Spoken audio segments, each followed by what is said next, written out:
निहालपुर एक राज्य था और उस राज्य में एक उसका राजा मोहन सिंह था। मोहन सिंह बहुत ही बहादुर और बहुत इंसाफ पसंद था। उसके राज्य में किसी को कोई तकलीफ ना होती, बल्कि सारे ही खुश रहते। उसके राज्य में सभी लोग बहुत अमन से रहते और बहुत खुश रहते थे। एक दिन दो सैनिक एक आदमी को पकड़कर राजा के महल में ले आते हैं। वो आदमी बहुत भला लग रहा होता है, लेकिन उसने चोरी की होती है और वो चोर होता है। हाँ भाई सैनिक, क्या खबर लाए हो और ये आदमी कौन है और तुमने इसको क्यों पकड़ा है? महाराज, जान की अमान पाऊँ तो एक अर्ज करूँ, इस आदमी को हमने चोरी करते हुए पकड़ा है। ये चोर है, ये आपके राज्य में चोरी कर रहा था। मेरे राज्य में चोरी? आज तक मेरे राज्य में चोरी किसी ने नहीं की, क्योंकि सब खुशहाल है। तुमने क्यों चोरी की है? तुम्हें पता है मेरे राज्य में चोरी करने का अंजाम सिर्फ और सिर्फ मौत है, मौत। महाराज, आपकी बात बिल्कुल ठीक है, आप दुरुस्त कह रहे हैं, लेकिन मैंने मजबूरी में चोरी की है। मेरी आदत नहीं है चोरी करने की। ऐसी भी क्या मजबूरी थी तुम्हारी कि तुम्हें उसकी वजह से चोरी करनी पड़ी? तुम्हें पता है कि मेरे राज्य में चोरी करने की सज़ा सिर्फ मौत है, मौत। तुम्हें पता तो है? जी महाराज, मुझे पता है, लेकिन अगर मैं चोरी करूं तो सिर्फ मुझे सज़ा मिलेगी, और अगर मैं चोरी ना करता तो फिर मेरा पूरा परिवार ही भूख से मर जाता। अब मुझे बताइए कि मैं क्या करता? मैं खुद को मारता कि अपने पूरे परिवार को मार देता? क्या मतलब? मुझे समझ नहीं आई। तुम ज़रा खुल के बताओ, कहना क्या चाहते हो? तुम काम क्यों नहीं करते? अगर तुम काम नहीं करोगे तो क्या पूरी उम्र इसी तरह चोरियां करोगे? आखिर काम तो करना पड़ेगा तुम्हें। महाराज, मेरे अंदर एक विशेष गुण है कि मुझे पूर्णिमा की रात को एक सपना आता है। जिसके पास मैं काम करता हूँ उसके बारे में सपना आता है, और जब मैं उसको वो सपना बताता हूँ तो वो फिर सच हो जाता है, और वो मुझे पनौती समझकर काम से निकाल देते हैं। अब आप बताएं क्या करूँ? अच्छा, तो ये बात है। अब मुझे एक बात समझ में आई कि तुम्हें कोई काम क्यों नहीं देता। अभी तो मैं तुम्हें सज़ा दे रहा हूँ, लेकिन जब तुम्हारी सज़ा पूरी हो जाए तो तुम आना, मैं तुम्हें महल में तुरंत काम दे दूँगा। महाराज, आपका बहुत धन्यवाद कि आप मुझे काम देंगे, लेकिन उससे पहले मैंने आपके बारे में भी एक सपना देखा है। कहें तो आपको बता दूँ? अरे, मेरे बारे में तुमने क्या सपना देखा है? बताओ तो सही, ये जो तुमने मेरे बारे में सपना देखा है। महाराज, मैंने आपके बारे में भी एक सपना देखा है पूर्णिमा की रात में। जो साथ के राज्य वाले राजा हैं वो आपकी राज्य पर हमला करना चाहते हैं, वो आपकी सल्तनत को हथियाना चाहते हैं। ये तुम क्या कह रहे हो? वो जो राज्य के राजा हैं वो हमारे बहुत अच्छे मित्र हैं, और हमारे उनसे बहुत अच्छे संबंधन हैं। महाराज, मैं झूठ नहीं बोलता, मेरे सपने कभी झूठे नहीं होते। आप देख लीजिएगा, वो एक दिन आपकी राज्य पर हमला ज़रूर करेंगे।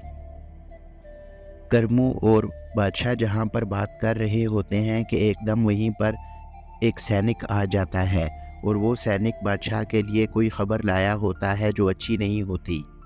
महाराज, साथ वाले राज्य के राजा ने हमारे राज्य पर हमला कर दिया है, और अभी सेना को सिर्फ आपकी इजाज़त की ज़रूरत है कि हम उन पर हमला कर दें।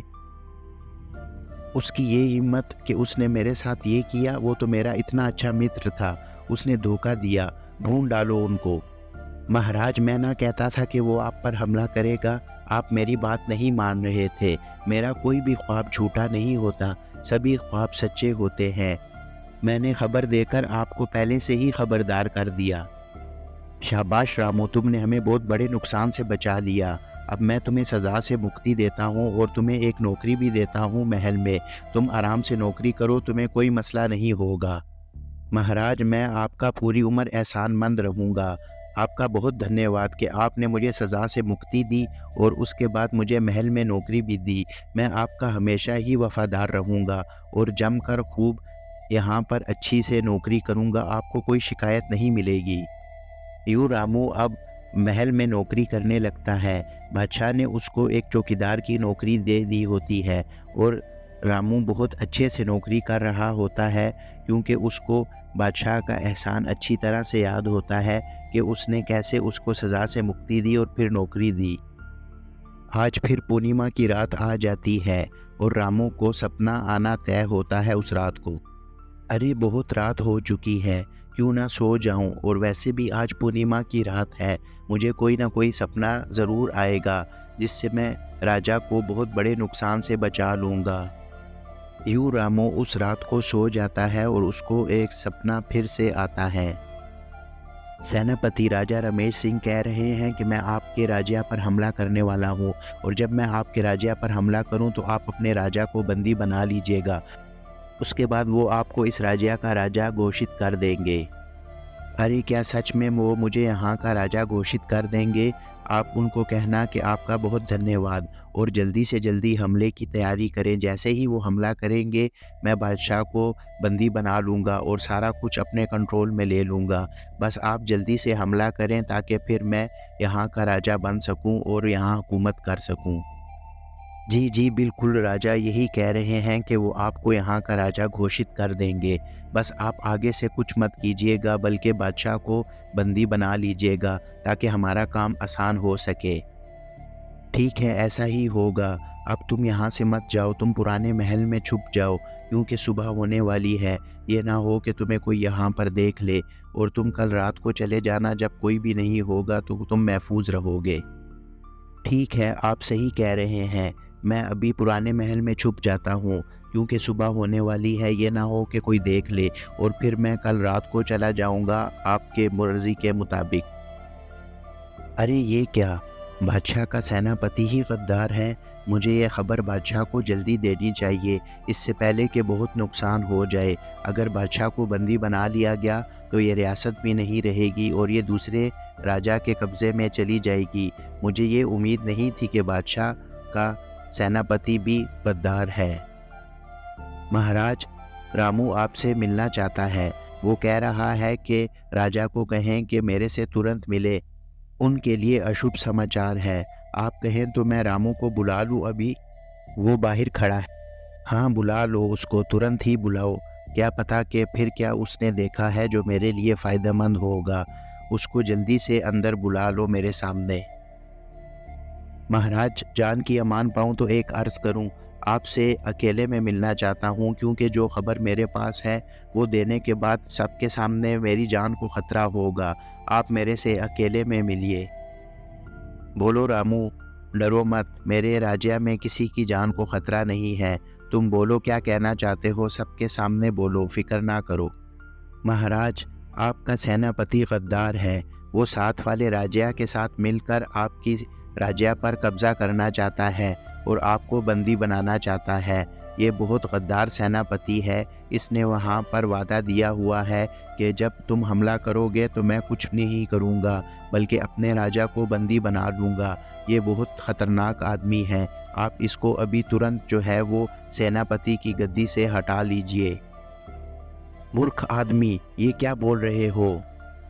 तुम मेरे ऊपर झूठा आरोप लगा रहे हो। मैं तुम्हें छोड़ूंगा नहीं। तुम्हें पता है इस झूठे आरोप की सज़ा क्या होगी? मैं तुम्हें फांसी पर लटका दूंगा। तुम मुझे जानते नहीं हो, तुम हो क्या चीज़? अरे रामू, ऐसा नहीं है। ये हमारे बहुत पुराने सेनापति हैं और ये बहुत काबिल एतबार आदमी हैं। ये हमारे साथ बहुत पुराने हैं। तुम्हें ज़रूर कोई गलत सपना आया है। ऐसा बिल्कुल नहीं हो सकता। ये हमारे बहुत काबिल भरोसा आदमी हैं। अरे महाराज, मैं कोई झूठा आरोप नहीं लगा रहा आपके ऊपर। आप हैं ही गद्दार। महाराज, अगर आपको मेरे ऊपर यकीन नहीं है तो आप मेरे साथ पुराने महल चलिए। वहाँ पर उस राज्य का एक सैनिक छुपा हुआ है जो इनके लिए पैगाम लाया था। अगर वो सैनिक ना हुआ तो आप मुझे कड़ी से कड़ी सज़ा देना। लेकिन ये आदमी गद्दार है। ये आपकी राज्य के ऊपर कब्ज़ा करना चाहता है। आप मेरी बात मानें, क्योंकि मेरे ख्वाब कभी भी झूठ नहीं होते। मैं हमेशा सच्चे ख्वाब देखता हूँ और ये आदमी आपके साथ ज़रूर गद्दारी करेगा। आप देख लीजिएगा। अगर वो सैनिक वहाँ पर ना हुआ तो बेशक मुझे जो मर्ज़ी सज़ा देना। ठीक है रामू, मैं तुम्हारे साथ पुराने महल की तरफ चलता हूँ। मैं भी तो देखूँ ज़रा कि कौन सा सैनिक वहाँ पर छुपा हुआ है सेनापति के कहने पर। और सैनिकों, तुम उस टाइम तक सेनापति को बंदी बना लो जब तक मैं वापस नहीं आ जाता। अगर वो सैनिक वहाँ पर हुआ तो मैं कड़ी से कड़ी इस सेनापति को सज़ा दूंगा। महाराज, ये आदमी कुछ भी बोल रहा है और आप भी इसकी बात पर यकीन कर रहे हैं। मैं भला कैसे गद्दार हो सकता हूँ और मैं आपके साथ गद्दारी क्यों करूँगा? मैं तो आपका इतना पुराना सेनापति हूँ। देखो, तुमने अगर कुछ नहीं किया तो तुम फ़िक्र मत करो। मेरे राज्य में किसी के साथ अन्याय नहीं होता। मैं हर किसी के साथ इंसाफ़ करता हूँ। लेकिन सेनापति, एक बात याद रखना, अगर तुमने वाक़ई ही ये गद्दारी का मंसूबा बनाया है तो मैं तुम्हें फांसी के फंदे पे लटकाऊँगा। ये मेरा वादा है तुम्हारे साथ। लेकिन फ़िक्र ना करो, अगर तुमने कुछ नहीं किया तो कुछ भी नहीं होगा। ये देखिए महाराज, यही वो सैनिक है जो साथ वाले राज्य से सेनापति के लिए पैगाम लाया था। आप इसको फ़ौरन गिरफ्तार कर लीजिए। यही वो सैनिक है और यही पुराने महल में आज रात तक ये छुपा हुआ है। तो हाँ भाई सैनिक, बोलो, क्या तुम वाकई हमारे सेनापति के लिए पैगाम लाए थे कि वो हमारे साथ गद्दारी करे और जब तुम्हारा राजा हमारे राज्य पर हमला करे तो वो आगे से कुछ ना कहे बल्कि मुझे ही उल्टा बंदी बना ले? बोलो सच, वरना तुम्हें फांसी पे लटका दूंगा। जी महाराज, मैं वाकई ही आपके सेनापति के लिए गद्दारी का पैगाम लेकर आया था। मुझे माफ़ कर दीजिए, मेरा कोई कसूर नहीं है। मैं तो सिर्फ़ पैगाम लाया था अपने राजा की तरफ से। मैंने कुछ नहीं किया। मैंने आपके सेनापति को सिर्फ़ और सिर्फ़ पैगाम दिया था। अगर आप मुझे माफ़ कर देंगे तो आपका बहुत धन्यवाद होगा, क्योंकि मैं तो सिर्फ़ अपनी ही ड्यूटी कर रहा था और उनके लिए पैगाम लाया था। यूँ सेनापति को राजा कारावास में डाल देता है और वो बहुत दुखी होता है कि काश उसने गद्दारी ना की होती तो वो आज भी सेनापति होता और खूब मज़े लूट रहा होता। लेकिन वो कह रहा होता है कि अब क्या हो सकता है, अब तो सज़ा हो गई है। अरे रामू, तुम्हारा बहुत शुक्रिया। तुमने एक दफ़ा फिर हमें बहुत बड़े संकटन से बचा लिया। मैं तुम्हारा शुक्रिया किन अल्फाज में अदा करूं? ये गद्दारी अगर ना पकड़ी जाती तो मैं हमेशा के लिए कारावास में कैद हो जाता और ये सेनापति यहाँ का राजा होता जो कि बहुत जुल्म करता लोगों पर। अरे महाराज, आप शुक्रिया ना अदा कीजिए, बल्कि आपका धन्यवाद कि आपने मुझे यहाँ पर नौकरी दी है और अब मैं यहाँ पर 2-4 वक्त की रोटी इज़्ज़त से खा रहा हूँ। अगर आप मुझे नौकरी ना देते तो मैं चोर बन जाता, जो कि बहुत बुरी बात थी। और मैं आपका हमेशा ख्याल रखूँगा और हमेशा आपका वफ़ादार रहूँगा और हमेशा ही आपके काम आता रहूँगा। आप फ़िक्र ना करें। यूँ फिर पूर्णिमा की रात आ जाती है और रामू को सपना आना तय होता है इस रात को। यूँ रामू उस रात को फिर सो जाता है और उसको सपने में आता है कि राज्य में एक बीमारी आ गई है और उसकी वजह से बहुत सारे लोग बीमार हो रहे हैं और उन लोगों का देहांत हो रहा है उस बीमारी की वजह से। ये बहुत तशवीश की बात होती है कि इतने लोगों का देहांत हो जाता है उससे। महाराज, आपके लिए एक अशुभ समाचार है। आप कहें तो आपको कह दूं कि कल रात पूर्णिमा की रात थी और मैंने फिर एक सपना देखा है। आप कहें तो आपको अशुभ समाचार सुना देता हूँ। हाँ हाँ रामू, बोलो, क्या अशुभ समाचार है? तुमने फिर क्या सपना देख लिया? बोलो, मुझे बताओ क्या हुआ है। महाराज, कल पूर्णिमा की रात थी, आपको तो पता है, और हर पूर्णिमा की रात में मैंने सपने में देखा है कि पूरे राज्य में एक बीमारी फैल गई है जिसकी वजह से बहुत सारे लोगों का देहांत हो गया है। मंत्री, तुम राज्य के सभी तबीबों से कह दो कि इस बीमारी को जड़ से ख़त्म कर दें और इसका मुकाबला करें, इसको फैलने से पहले ही रोक दें। रामू, तुम्हारा बहुत धन्यवाद कि तुमने इस ख़तरे से हमें पहले ही ख़बरदार कर दिया। अब बहुत सारे राज्य के लोगों की जान बच जाएगी और हम इस बीमारी को फैलने से पहले ही ख़त्म कर देंगे।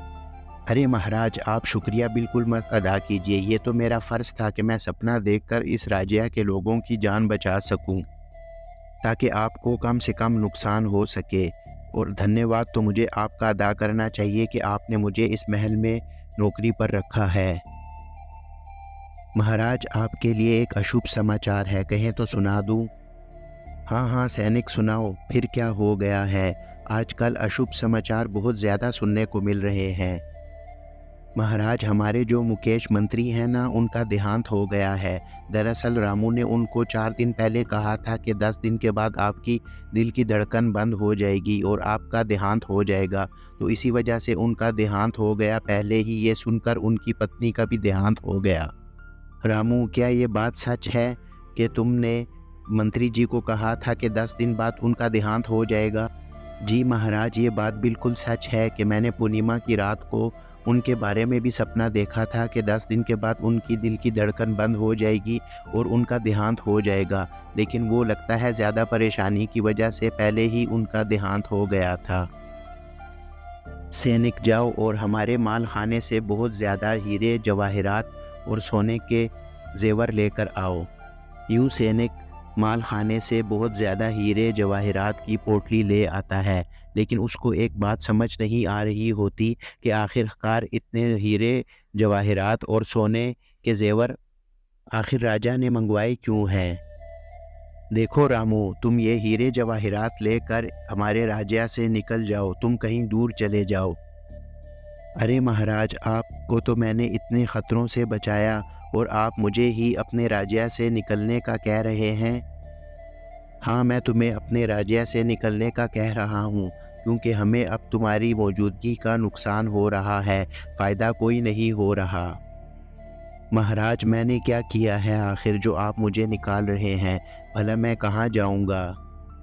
मेरा तो यहाँ के अलावा कोई ठिकाना नहीं है, मैं आखिर जाऊँगा कहाँ? मुझे मत निकालिए यहाँ से। देखो रामू, ऐसे भविष्य जानने का कोई फ़ायदा नहीं है जिसके वजह से लोग इत्मीनान से ना रह सके और बेचैन रहे।